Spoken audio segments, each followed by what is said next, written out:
நண்பர்கள் அனைவருக்கும் வணக்கம். ஒரு சமயம் கைலாயத்தில் சிவனும் பார்வதி தேவியும் இரவில் தூங்கிக் கொண்டிருந்தார்கள். சிவபெருமான் ஆழ்ந்த தூக்கத்தில் இருந்தார். அப்போது பார்வதி தேவி மெதுவாக எழுந்து எங்கோ சென்று விட்டாள். அந்த சமயம் தற்செயலாக சிவபெருமான் தூக்கத்திலிருந்து விழித்தார். அவர் சுற்றுமுற்றும் பார்த்தார். ஆனால் பார்வதி தேவி எங்கும் காணவில்லை. அவளை தேடி பார்த்தும் கிடைக்காததால் அவர் மீண்டும் தூங்கி போனார். சில நேரம் கழித்து பார்வதி தேவி திரும்பி வந்து எதுவும் தெரியாதது போல சிவபெருமானின் பக்கத்தில் படுத்துக்கொண்டாள். மறுநாள் காலை, இரவு எங்கே சென்றாய் பார்வதி என்று சிவபெருமான் கேட்டார். அதற்கு பார்வதி தேவி, எனக்கு தூக்கம் வரவில்லை, அதனால் கொஞ்ச நேரம் நடந்துவிட்டு வந்தேன் என்று கூறினார்.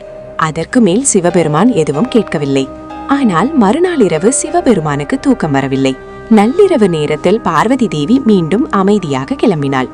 இந்த முறை சிவபெருமான் அவளுக்கு தெரியாமல் பின்தொடர்ந்தார். பார்வதி தேவி நேராக ஒரு சுடுகாட்டுக்கு சென்றாள். அங்கு சென்றவுடன் அவள் ஒரு பயங்கரமான உருவம் எடுத்து அங்கிருந்த பிணங்களை தோண்டி சாப்பிட ஆரம்பித்தாள். இதை கண்டு சிவபெருமான் அதிர்ச்சி அடைந்தார். இதற்காகத்தான் பார்வதி தேவி தினமும் இங்கு வருகிறாளோ என்று எண்ணினார். அதற்கு ஒரு முடிவு செய்ய சிவபெருமான் ஒரு திட்டம் போட்டார். பார்வதி தேவி செல்லும் வழியில் ஒரு பெரிய ஆழமான குழியை தோண்டி அதன் மேல் தழைகளை வைத்து மூடிவிட்டார். அன்றிரவு வழக்கம் போல பார்வதி தேவி சுடுகாட்டுக்கு செல்லும் போது அவள் அந்த குழியில் விழுந்து விட்டாள்.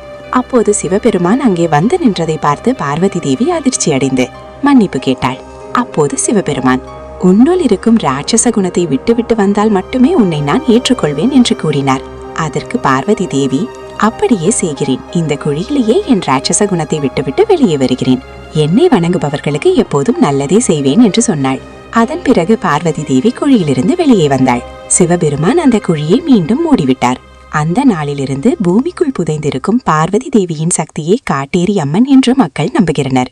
இன்றும் பல இடங்களில் காட்டேரி அம்மன் காவல் தெய்வமாகவும் பலரின் குல தெய்வமாகவும் வழிபடப்படுகிறாள்.